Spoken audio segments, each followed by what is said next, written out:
Walking Dead, Season 7, Episode 3.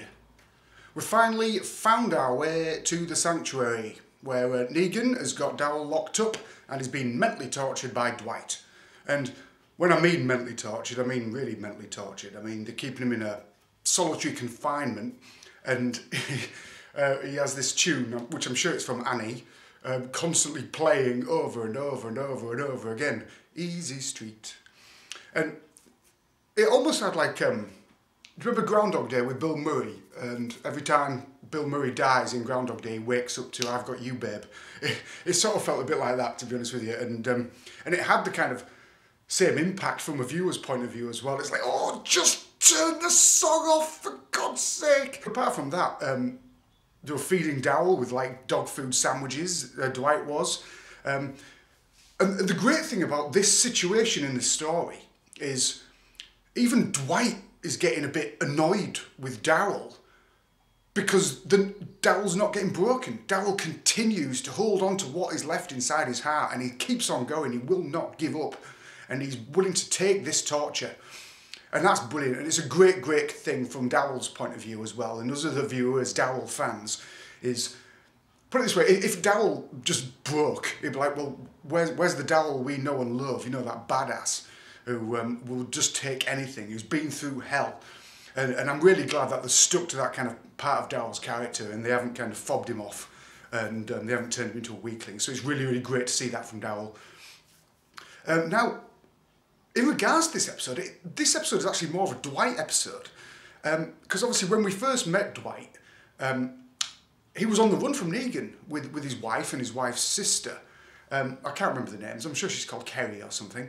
But he was on the run, and obviously Darryl came across them, and at the time Dwight took Darryl's motorbike and his crossbow and left him, you know, to fight on his own. But even at that point, I mean, Darryl still showed them some kind of level of empathy and sympathy in regards to giving Dwight's wife's sister some insulin. So, I mean, it's interesting where their relationship originally came from. And obviously ever since then, Darryl's been pissed off because he wants his crossbow back. But we're now in this situation where Dwight almost, in one hand, he still wants to get away from Negan. And he doesn't want to be part of this slavery anymore. And then in the other hand, I still think there's a part of Dwight that thinks, well, this is the only option I've got.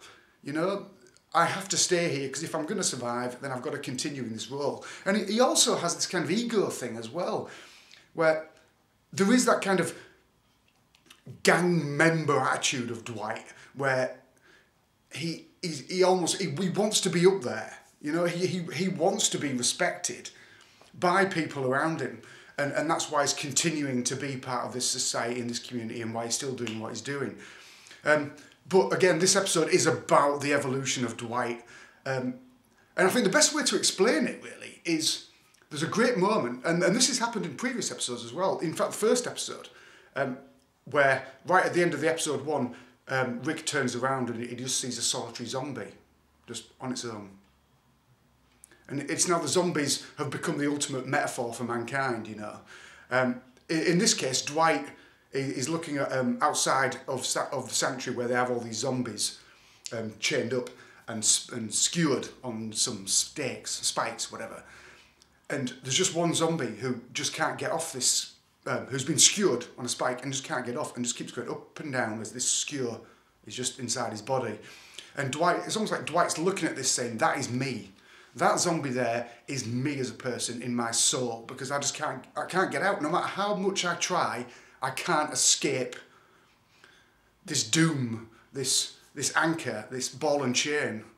And that was brilliant. And hats off to the directors and the producers and the writers and how they're using the walkers, the zombies, to add a bit of reflection to the human characters, and I absolutely love it. I think it's brilliant directing, and I love this episode. I'm trying to think if this might actually be my favourite of these 3 episodes so far, because of everything that's sort of gone on, and you know, the